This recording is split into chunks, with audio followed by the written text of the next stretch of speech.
नमस्कार दोस्तों, अगर आप एक ऐसा बिजनेस ढूंढ रहे हैं जो कम पैसे से शुरुआत हो, रोज कमाई हो, कम लागत में ज़्यादा लाभ मिले, तो यह वीडियो आपके लिए एकदम परफेक्ट होने वाला है। दोस्तों, वीडियो को लास्ट तक जरूर देखते रहिए।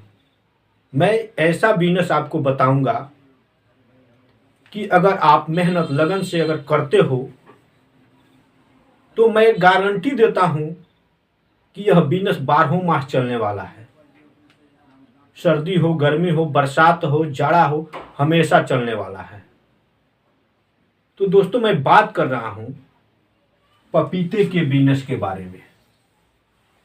दोस्तों, अगर आप कम पढ़े लिखे हैं, बेरोजगार हैं, तो इस बिजनेस को आप कर सकते हैं।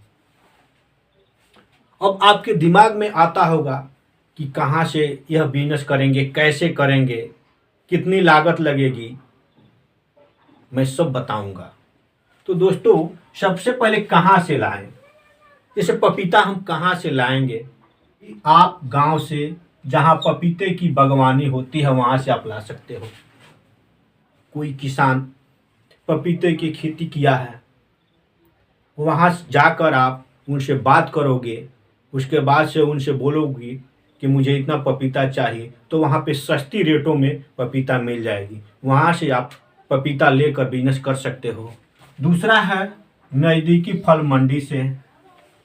अगर नज़दीक में आपके इर्द गिर्द 2-4 किलोमीटर के आसपास में अगर फल मंडी है, वहाँ से भी आप पपीता ले सकते हो। तीसरा नंबर है थोक विक्रेता व्यापारी से। दोस्तों, अगर थोक विक्रेता व्यापारी कोई है, मान लो कि उसका ट्रक आ रहा है, ट्रांसपोर्टिंग से माल ज़्यादा आ रहा है, उनसे बात करके आप पपीता ला सकते हो। इसके अलावा बेचोगे कहाँ? आपके दिमाग में जरूर चलता होगा कि बेचेंगे कहाँ। तो बेचने का आइडिया भी है। मार्केट में आप लगाकर बेच सकते हो। क्या करना है उसको? बहुत अच्छी तरह से आप बेच सकते हो। क्या करोगे? प्लेट ले लो, एक सीख डाल लो, उसे छील कर और प्लेट में बेच सकते हो। उस पर थोड़ा नमक डालकर, मसाले डालकर बेच सकते हो। तो बेचने का बहुत सारा आइडिया है। दूसरा है आप ठेले लगाकर बेच सकते हैं। जैसे ठेला पर आपने पपीते को रख लिया, उसे अच्छी तरह से उसका छिलका उतार दिया और गांव गांव घूमकर भी आप बेच सकते हो ठेले पर। उसके अलावा आप अस्पताल, बस स्टैंड के पास जाकर बेच सकते हो। वहां भी आप अपना स्टॉल लगाकर बेच सकते हो। तो बेचने का तो बहुत सारा जगह है, बस आपको बेचना है। बेच तो हर कोई रहा है। बड़े बड़े लोग बेच रहे हैं, अपनी अपनी प्रोडक्ट बनाकर बेच रहे हैं। तो आपको भी तो बेचना है। लेकिन दोस्तों, आपको ध्यान जरूर रहे कि आप किसान से ही पपीता लेंगे तो सबसे आपको सस्ता मिल सकता है।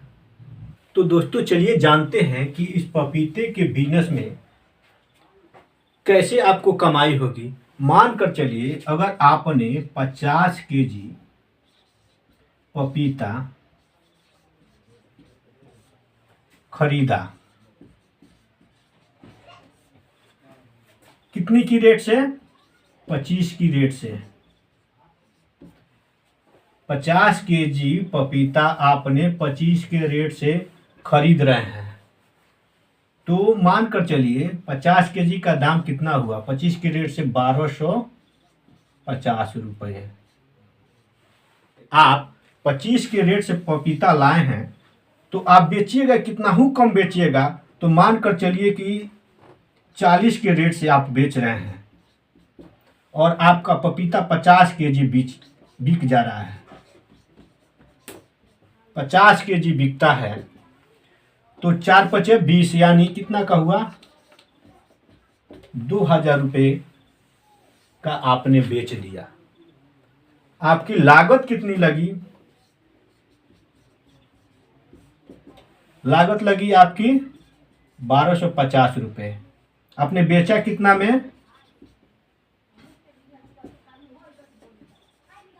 2000 रुपये में। आपने 2000 का बेचा है, खरीदा कितना है? 1250 रुपये में।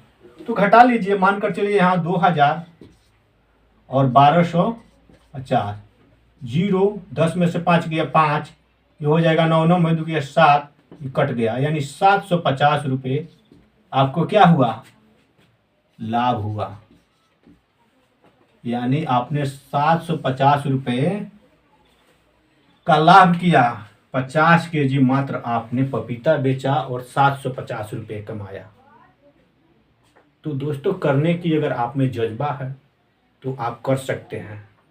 तो दोस्तों, यह जानकारी आपको कैसी लगी? अगर अच्छी लगी हो तो एक लाइक और एक कमेंट जरूर कीजिए। फिर मिलते हैं नेक्स्ट वीडियो में। तब तक के लिए आप सभी को बहुत बहुत धन्यवाद।